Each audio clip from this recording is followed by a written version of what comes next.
কেন বাহিরে আমার ভাই কবরে শেষ হয়নি যুদ্ধ সাইদ ওয়াসিম মুগ্ধ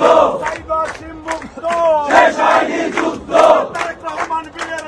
আসবে ফিরে বাংলাদেশে তারেক রহমান বীরের বেশে আসবে ফিরে বাংলাদেশে ভয় করি না বুলেট বোমা আমরা সবাই তারেক সেনা রাজপথ রাজপথ রাজপথ রাজপথ রাজপথ রাজপথ জনতা জনতা জনতা জনতা